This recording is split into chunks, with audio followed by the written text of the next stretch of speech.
이제 토지의 건물이 있는 경우를 이제 사례를 가지고서 이제 설명하고 시험도 출제가 된 바 있습니다. 그리고 향후에 이와 관련해서 시험이 출제될 확률이 매우 높습니다. 특히 사례형으로. 그런데 먼저 크게 이 케이스를 구성합니다. 토지 위에 건물이 있는 경우와 그리고 나눌 게 뭐가 있냐면 토지 위에 건물이 있는데 and 이 건물을 양도를 했어요. 양도를 했지만 양도는 법률행위 됐죠. 법률행위면 186조이죠. 등기를 하지 않았어요. 어떤 사정이 있어서. 그러한 경우를 구분해서 접근해야 합니다. 여러분도 수험생 입장에서는 이와 관련돼 출제되면 가에 해당되는지 나에 해당되는지를 먼저 살펴봐야 합니다. 가에 해당되는 경우에 딱 나오는 출제 유형과 나에 나오는 출제 유형은 다르거든요. 그래서 가와 난을 일단 구분합니다. 건물이 있는데 그 건물을 매각했어요. 매각했으면 법률행위 때문에 등기를 하지만 아직 등기를 하지는 않았어요. 그 경우를 구분해야 한다는 걸 보고 해야 합니다. 자, 그 이유가 있습니다. 토지 위에 건물이 있어요. 건물이 있는데 A 소유예요. 그리고 갑이 건물을 소유하고 있어요. 항상 건물과 토지와 건물은 별개의 부동산이다. 부합이 되지 않는다. 그리고 항상 소유가 건물 소유와 토지의 소유자가 다른 경우에는 사용 권한이 있는지 여부를 살펴봐야 한다. 근데 지금은 A 소지 위에 권한이 없다. 즉 갑에게 A의 소유의 토지를 사용할 권한이 없다. 이 표현이 뭐냐면 권한이 없다는 얘기는 토지 소유자는 이 갑을 상대로 법적 부재 수단이 있다는 겁니다. 그런데 이 케이스는 뭐냐면 갑의 건물을 소유하고 있고 을이 갑으로부터 임차했습니다. 을이 건물을 임차했어요. 그러면 여러분이 이 구제방어와 관련해서 여러분이 정리를 하셔야 합니다. 이게 기계적으로 하셔야 합니다. 이런 상황이면 자, 건물의 소유자는 누구다? 갑이다. 이렇게 쓰죠. 건물 소유자는 갑이다. 이렇게 쓰셔야 합니다. 그럼 토지 점유자는 누굴까? 항상 토지 점유자는 누굴까를 생각하시고요. 그 다음에 건물의 점유자는 누군가를 생각을 하셔야 합니다. 자, 토지의 점유자. 건물의 부지로 사용된 토지의 점유자는 누가 한다? 건물의 소유자가 된다는 걸 제가 얘기를 했습니다. 어떤 기준을 한다? 건물의 소유자가 된다. 그 소유자가 이 건물을 현실적으로 점유하는지 여부는 상관없이 무조건 건물의 소유자가 점유자가 된다는 건 제가 한번 언급한 적이 있었습니다. 대법원 판례는 건물의 부지가 된 토지의 점유자는 누가 된다? 건물의 현실적 점유 여부가 누군지 상관없이 소유자가 된다. 이게 판례입니다. 이 사안에서는 자, 건물의 점유자는 누구예요? 을이 임차를 했잖아요. 그러면 건물의 점유자는 을이지만 토지의 점유자는 누구다? 소유자인 갑이다. 이걸 명확하게 이렇게 표시를 하셔야 합니다. 이걸 할 줄 알아야만이 문제를 풀 수가 있습니다. 그러니까 토지의 점유자는 건물의 소유자다. 건물 점유자는 임차를 했기 때문에 임차인하는 거죠. 이건 건물이에요. 을은 토지를 점유하는 게 아니라 건물을 하고 있는 거예요. 그러면 이 케이스는 뭐죠? 건물의 소유자와 그리고 건물의 점유자가 다른 경우예요. 하지만 이런 경우가 하더라도 토지의 점유자는 누구다?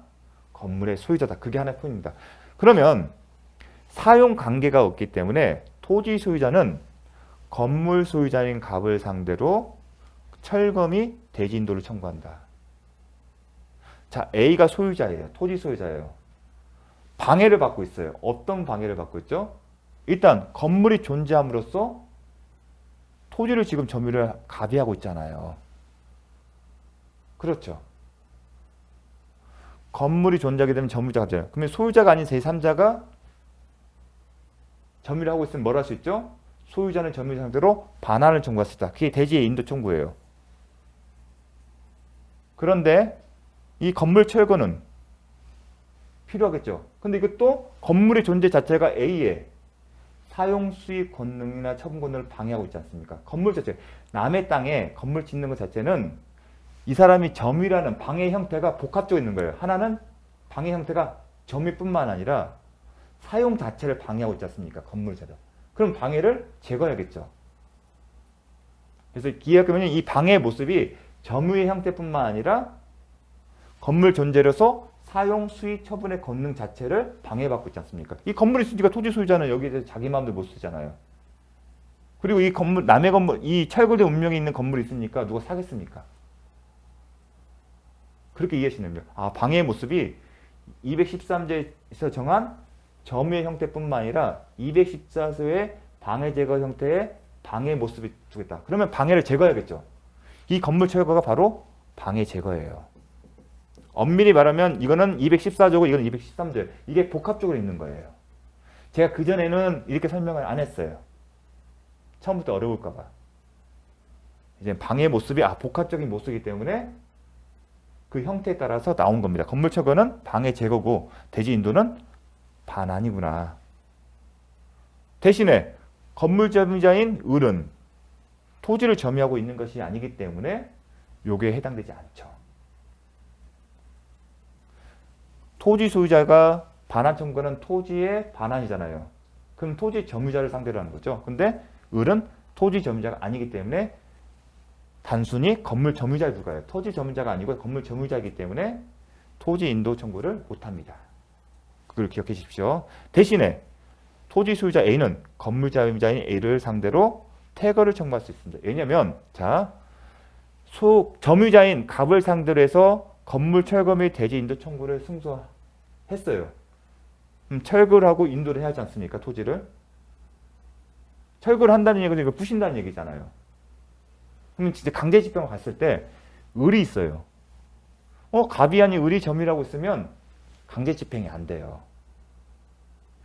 이 철거 및 대지 인도에는 을의 태거가 포함이 되지 않거든요. 실무적으로. 좀 어려운 얘기인데 이러한 경우에는 을을 강제 집행을 위해서 을에게 태거 청구를 해야 합니다.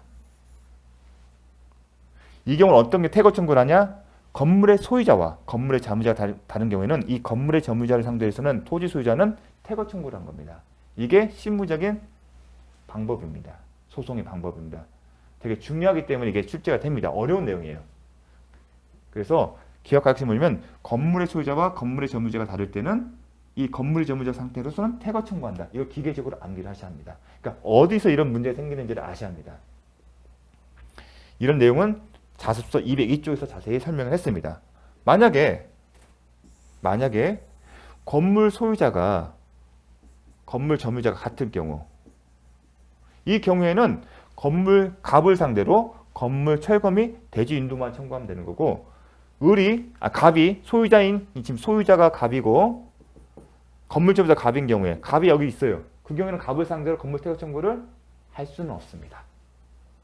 태거 청구는 건물의 소유자와 건물의 점유자가 다른 경우에만 할 수 있습니다. 강조합니다. 건물의 소유자와 건물의 점유자가 다른 경우에서만 그 건물 점유자를 상대로 태거 청구를 할 수 있고 만약에 건물 소유자와 건물 점유자가 같은 경우에는 태거 청구 못해요. 단지 건물 철거 및 대지 인도 청구만으로도 가능합니다. 그걸 기억해 주십시오. 그래서 건물 소유자, 토지 점유자, 건물 점유자라는 표현을 계속 쓰는 겁니다. 꼭 그렇게 구분해서 기억하셔야 합니다. 자, A 토지 소유에 권한 없이 갑이 건물을 소유했고 갑이 건물을 직접 점유하고 있다. 종전에는 건물의 소유자는 갑인데 건물의 점유자가 을이었죠. 지금 뭐예요? 갑이 건물을 직접 점유했다. 건물을 소유했다. 건물 소유자와 건물 점유자가 같은 경우입니다. 그 경우에 구제 방법. 일단 토지 소유자 A는 건물 소유자인 갑을 상대로 이 사람이 토지 점유자죠. 상대로 철거 및 인도 청구를 할 수 있다. 철거는 방해를 제거하는 거고 대지 인도 청구는 점유자에게 반환을 청구하는 거다. 토지 소유자 A는 점유자인 갑을 상대로 태거할 수 없음의 주의를 요한다. 이미 설명했습니다. 태거 청구는 건물의 소유자와 건물의 점유자가 다른 경우에 한다. 자, 나번 토지 위에 건물이 있는 경우 건물의 미등기 매수인을 상대로 건물의 철거 및 대지를 청구할 수 있는가? 실무적으로 되게 중요합니다. 어떤 경우냐면 이런 경우입니다. 되게 중요한데 A 소유 토지에 갑이 건물을 소유자예요. 그런데 사용 권한이 없어요. 그러면 이걸 전제했을 때 A는 소유자가 방해를 받고 있어요. 어떤 것으로? 하나는 갑의 건물이 있음으로써 점유를 방해받고 있고 또 이 건물 자체의 존재로 말미암아 A의 사용 수익 청구권의 제한을 받고 있어요. 따라서 그 방해의 형태에 따라서 점유는 인도 청구, 건물 존재에 대해서는 철거라는 방해 제거라는 것을 할 수가 있어요. 그렇게 배웠습니다. 그런데 이 상태에서 A 소유가 있는데 토지 소유인데 갑이 을에게 건물을 매각한 겁니다. 매매를 한 겁니다. 그런데 미등기예요. 등기를 하지 않았어요. 그런 상태입니다. 등기를 하지 않은 경우입니다. 그런데 여기 특징이 뭐냐면 이런 경우가 발생해 보면 미등기 건물의 양도인 경우가 많아요. 미등기 신축을 했어요. 신축을 했는데 미등기를 했어요. 이 상태에서 갑이 을에게 매매해요. 그러면 이 전제조건, 여기서 나오는 전제조건 뭐냐면 단순히 매매 계약만 체결한 게 아니에요. 대부분 이제 출제 지문의 수험생 입장에서는 출제면 이런 게 있습니다. 어떤 경우 이제 나오는 거냐면 매매 계약을 해서 매수인이 매매 대금을 전부 지급하고 and 목적물의 점유를 인도했어요. 그리고 and 매도인은 소유권을 이전하기로 약정을 했어요. 이러한 경우입니다. 단순히 매매 계약만 체결하는 게 아니라 매매 계약에 따라서 을은 갑에게 매매 대금을 전부 지급하고 갑은 매매 계약에 따라 이 건물을 을에게 넘겨줬어요. 그리고 갑을사의 매매 계약에 따르면 갑은 등기한 이후에 을에게 넘겨준 약정 등이 있어요. 여기서 기억할 것은 반드시 기억하는 최소한 매매 대금을 전부 지급하고 점유를 인도했다는 표현이 들어갈 겁니다. 이 얘기는 들어갈 수도 있고 안 들어갈 수도 있어요. 근데 반드시 이게 들어갈 겁니다. 이런 경우는 뭐가 되냐? 이런 경우에는 어떤 표현을 쓰냐면 사실상의, 지금 미등기 상태죠. 사실상의 처분권을 취득한 미등기 매수인 이런 표현이 나올 겁니다. 최소한 이 표현이 나와요. 사실상 처분 권한이 있다. 지금의 주소는 사실상의 처분권을 취득한 상태입니다. 그 상태 어떠냐? 매매대금을 전부 지급하고 점유를 넘겨준 겁니다. 왜 이걸 강조하냐면 매매계약을 체결했다 하더라도 아직 매매대금이 지급되지 않는 경우가 있지 않습니까? 우리가 지금 때 배웠을 때는 매매대금을 완전히 지급하지 않은 상태에서 여전히 소유자는 법률상 소유자는 매도인에게 있다. 그런 얘기를 했는데 지금은 측면이 달라요. 근데 이런 사실상 소유자는 여전히 법률상 소유자가 있다. 아닙니다. 그런데 왜 이런 개념이 나오냐면 이런 겁니다. 그러면 이러한 경우에 되면 법률상 소유자는 누구예요? 이 사람이에요. 법률상 소유자는 여전히 갑이에요. 그런데 매매대금, 갑과 을 사이에서 매매대금도 다 주고 건물도 넘겨줬어요. 그리고 갑과 을 사이에는 소유권 내가 보존 등기한 다음에 하겠다고 얘기했어요. 그러면 단지 등기만 안 했어요. 그럼 이 사람의 지위가 어떨까 보는 거예요. 이 사람은 갑과의 관계에서 처분을 할 수가 있는 권한이 있어요. 그래서 처분 권한인 거예요. 갑이 이의를 제기할 것 같습니까? 제기 않겠죠. 그리고 이 사람은 이제 더 이상 이거에 관심이 없어요. 이건 누구 거라고 생각한다? 갑의 입장에서는 을의 것으로 생각합니다. 이런 상황에서 토지 소유자는 사용 권한이 없기 때문에 건물 철거 및 대지 인도를 청구해야 합니다. 그럴 때 누구를 상대로 하냐가 문제 생깁니다. 이 상황에서 법률상 소유자는 이 사람인데 사실상의 처분 권한이 우리 갖고 있어요. 인도까지 했으니까.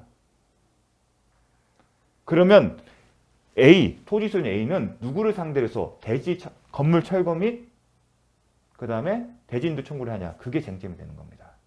근데 일단은 대지인도 청구는 반환 청구죠. 그럼 누구를 한다고 했죠? 소유자가 점유자를 한다고 생각합니다. 그 다음에 철거는 뭐예요? 방해의 모습 때문에 방해죠. 방해를 제거를 하잖아요. 그럼 철거를 한다는 것은 이거를 부신다는 거잖아요. 그럼 과연 누구한테 할 수 있냐? 그게 쟁점이 되는 거예요. 원칙적으로는 법률상의 소유자를 하는 게 맞겠죠. 이게 이론적으로는 법률상 소유자. 왜냐하면 법률상 소유자는 갑이기 때문에. 등기를 안 했기 때문에 셉니다. 그런데 갑을 상대로 하게 되면 이게 철거 및 그게 가능할까요? 갑은 이미 자기 머릿속에 을에게 다 준 거예요. 인도까지 해서 퇴근 받기 때문에. 협조는 그런 게 이루어지지 않을 겁니다. 오히려 을이 처분 권한이 있기 때문에 이 사람이 저항을 할 거예요. 근데 그런 관점이기 때문에 A 입장에서는 갑을 하는 게 소송을 하더라도 실익이 없을 수가 있어요.